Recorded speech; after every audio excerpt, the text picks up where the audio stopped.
Assalamualaikum warahmatullahi wabarakatuh. Perkenalkan, nama saya Muhammad Novel Brilian dengan NIM 020128212614. Kali ini saya akan menjelaskan salah satu materi dari Kapita Selekta Kriminologi.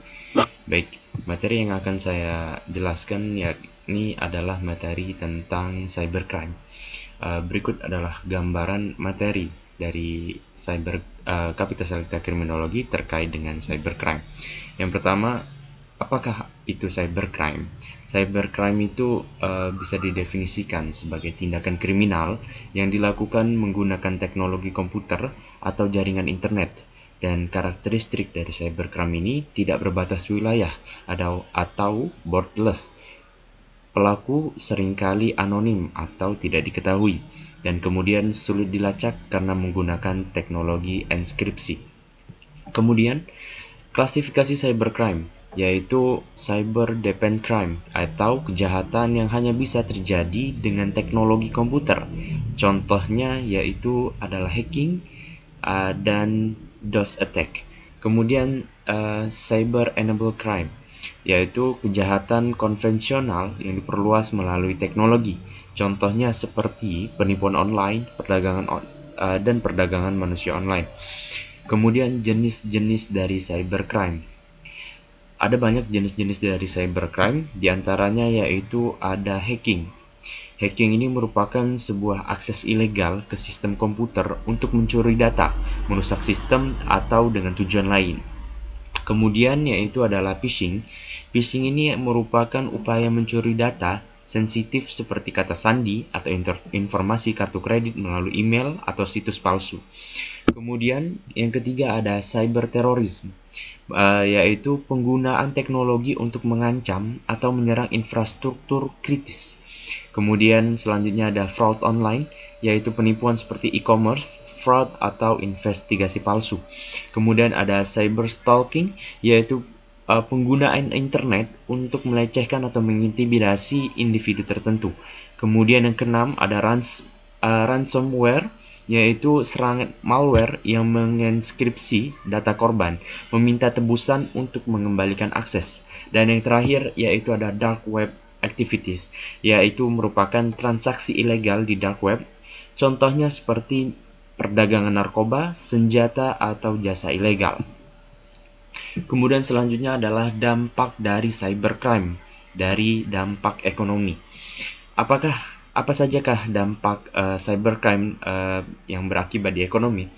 Ada beberapa dampak dari cybercrime ini. Yang pertama yaitu kerugian finansial yang sangat besar bagi individu, perusahaan, maupun negara.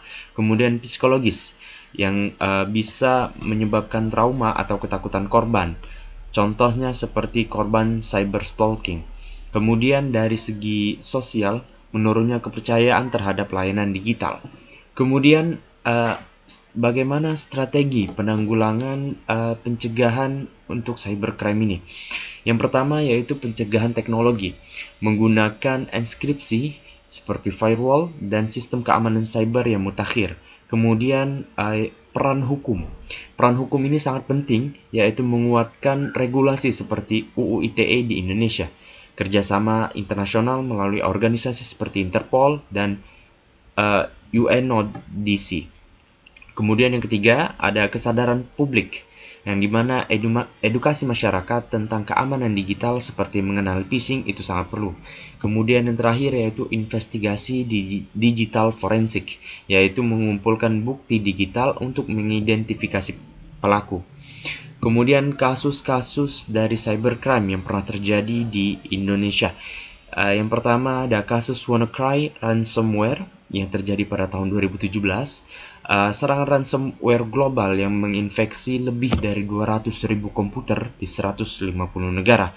Kemudian ada pembobolan data Tokopedia yang terjadi pada tahun 2020, yaitu dengan kebocoran data lebih dari 91 juta pengguna Tokopedia oleh peretas. Dan yang ketiga, yang terakhir yaitu penipuan phishing di bank, yaitu pelaku memalsukan situs bank untuk mencuri data nasabah. Kemudian saya akan menjelaskan tentang perspektif kriminologi. Menurut teori anomi Robert K.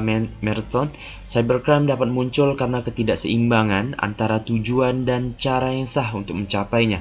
Kemudian teori routine activity, Cohen dan Felsen berpendapat ada 3 elemen. Yang pertama, pelaku termotivasi, target yang lemah, dan tidak adanya penjaga memungkinkan cybercrime itu terjadi. Kemudian yang terakhir adalah teori strain atau Agnew yang mengungkapkan bahwa stres sosial ekonomi atau ketidakpuasan individu mendorong pelaku cybercrime. Baik, mungkin itu saja penjelasan materi dari Kapita Selecta Kriminologi, yakni tentang cybercrime. Lebih kurangnya saya mohon maaf. Jika ada yang kurang saya mohon maaf.